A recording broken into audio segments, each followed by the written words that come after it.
Kamera satu siap. Kamera 2 siap. Lighting siap. Kameramen tambahan siap.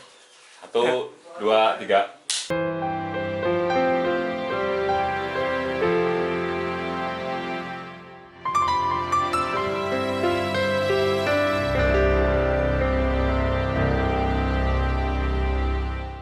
Malam Bang Jas. Yo, selamat malam Mas. Kenapa? Jadi gini Bang, kita udah drop question nih buat teman-teman kita yang mau nanya tentang Turki. Gimana tuh Mas? Tapi Bang, sebelum nanya-nanya, kita pengen tahu dong Bang tentang Abang. Boleh perkenalan diri Bang? Saya Langsung aja. Muhammad Tidas Nugraha, belajar di Bursa Uluda University, S1 jurusan Teknologi Pangan. Abang semester berapa Bang? Sekolah semester 5. Oh, langsung ya Bang, mau nanya nih Bang. Yo, monggo. Yang pertama, gimana sih Bang jalur-jalur untuk bisa kuliah di Turki? Jalurnya apa aja? Kalau jalur-jalur untuk kuliah di Turki ada 2 Mas. Yang pertama tuh jalur beasiswa, yang kedua jalur mandiri. Nah, untuk jalur yang beasiswa itu bisa dicek di video di sini. Silahkan diklik.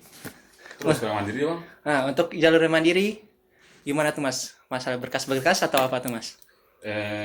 Iya, berkas yang dibutuhin, terus cara daftarnya itu bagaimana? Oh, kalau untuk cara daftarnya sih bisa diklik di portal berikut, portal Uluyos.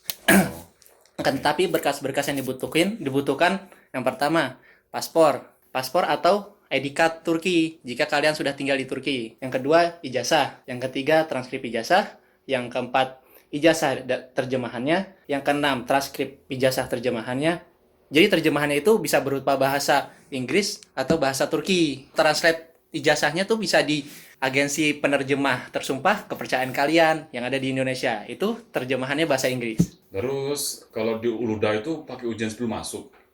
Ada ujiannya kan? Oh, di Uluda tuh salah satu cara masuknya juga bisa menggunakan YOS. Nah, itu ujian sebelum masuk Uluda. Bisa menggunakan nilai itu. Oh, itu soalnya tuh apa aja Bang? Oh, untuk materi-materi yang ujikan di YOS ada 2. Yang pertama matematik, yang kedua TPA. Kalau jalur berkas ada? Ada Mas jalur berkas. Jalur berkas ada 2 di sini. Yang pertama dengan nilai UN, yang kedua dengan nilai ijazah, dan jika kalian pernah mengikuti SIT, kalian bisa menggunakan nilai SIT kalian.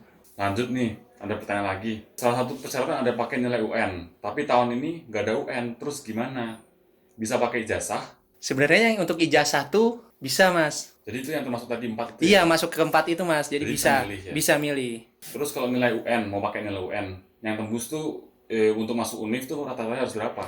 Kalau untuk nilai UN sendiri, untuk bisa masuk ke Uluda ya insya Allah 60% dari nilai maksimal. Itu daftar aja atau udah fix terima itu? Daftar saja. Oh, daftar saja. Daftar saja minimal 60%. 60%. Untuk fix kan ya ada di tangan Tuhan. Oh iya, benar juga. Kalau pendaftaran gelombang 2 di Uluda UNIF kapan dibuka? Kalau gelombang 2 ya, di Universitas Bursa Uluda University itu, dari informasi yang sudah kita ketahui, dari pihak univnya sendiri, yang ada informasi di websitenya, tanggal 25 September itu penerimaan placement kedua. Tapi kalau pendaftarannya sendiri, masih belum ada informasi lebih lanjut, dikarenakan yang placement kedua itu sisa dari pendaftaran yang sudah dari placement pertama.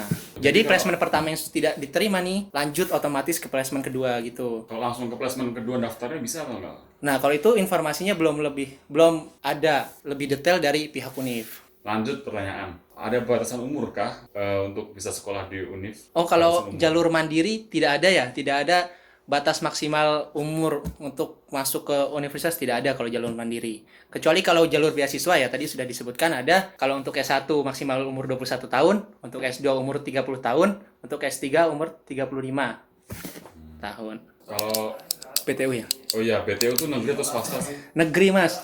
Jadi di Bursa tuh ada 2 UNIF. Iya, di Bursa tuh ada 2 universitas negeri. Yang pertama Bursa Uluda University, yang kedua Bursa Teknik. Nah, Bursa Teknik itu didirikan pada tahun 2010. Oh gitu. Ini nih, ada teman-teman kita nih yang mau nanya tentang Tomer nih. Ya, gimana tuh Bang? Tomer tuh wajib nggak sih buat kuliah? Jadi kalau yang jurusan-jurusan kalian yang menggunakan pengantar bahasa Turki, Tomer itu wajib dikarenakan dibutuhkannya sertifikat Tomer tersebut minimal B2. Akan tetapi jika kalian akan belajar di jurusan-jurusan yang menggunakan pengantar bahasa Inggris, kalian tidak wajib Tomer dikarenakan emang pengantarnya sudah bahasa Inggris. Tapi kalau dari saya pribadi, Tomer dianjurkan dikarenakan dibutuhkan di kehidupan sehari-hari karena menggunakan bahasa Turki lingkungan ini. Apakah harus bisa bahasa Inggris untuk kuliah di Turki? Tidak harus, dikarenakan ya di sini lingkungannya menggunakan bahasa Turki. Ya, jadi dianjurkannya bisa berbahasa Turki. Ada pertanyaan lain nih Bang, apakah di bursa bisa menerima sertifikat Tomer dari universitas lain? Di bursa ya tidak semua universitas sertifikat Tomernya diterima. Oleh karena itu dianjurkan untuk Tomernya di bursa. Tapi ada yang menerima ya Bang? Ada beberapa yang menerima. Oh gitu. Ada juga nih yang nanya tentang jurusan yang ada di Uluda Univ tuh ada apa aja sih? Oh, jadi di Ulia Univ tuh fakultasnya bervariasi ya. Ada pertanian, teknik, seni, olahraga, pendidikan, bahasa, agama, segala macam deh. Jadi untuk lebih lengkapnya bisa cek di deskripsi di bawah ini. Untuk Fakultas Ilahiyat tuh sana seperti apa? Ini fakultas ilahiyat di Bursa tuh secara bahasa ya, dia fakultas teologi ya, fakultas ilahiyat. Di sana masih mempelajari ilmu-ilmu agama secara umum. Jadi tidak langsung penjurusan seperti di jurusan-jurusan agama pada umumnya seperti di Mesir, di Arab Saudi, di Arab segala macam, di Indonesia. Mereka langsung jurusan. Kalau di Bursa Uluda masih secara umum. Jadi semuanya segala macam hal dipelajari. Baik itu ekonomi syariah, filsafat, segala macam. Tapi kalau ingin lebih secara penjurusannya, kalian bisa mengambil beberapa mata pelajaran pilihan. Dari situ kalian bisa menekuni apa yang ingin kalian pelajari untuk jenjang selanjutnya di S2. Tapi kalau jurusan ilahiyat sendiri, sebelum masuk itu ada ujian penyetaraan bahasa. Di sana jika kalian memiliki basic, kalian bisa langsung lulus di ujian penyetaraan bahasa itu. Jika kalian tidak lulus di ujian penyetaraan bahasa, kalian perlu persiapan bahasa selama 1 tahun. Dan di akhir tahunnya akan ada ujiannya lagi. Bahasa apa itu? Dan bahasanya bahasa Arab. Kalau itu pakai bahasa Arab atau Turki pas pelajarannya? Oh, pas pelajaran kalau di ilahiyat itu mayoritas menggunakan bahasa Turki, tapi bahasa Arab juga digunakan kok. Seperti di tafsir, di hadis digunakan. Salah satu contohnya. Untuk jurusan kesehatan masyarakat itu ada apa enggak? Oh, kalau di Bursa Uluda jurusan kesehatan masyarakat ada, tetapi hanya ada di jenjang S3. Kalau yang S1, S2? S1, S2-nya belum ada. Oh gitu.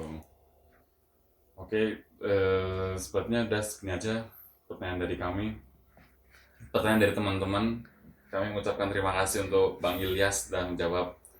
Terima kasih. Ya, saya juga terima kasih banyak.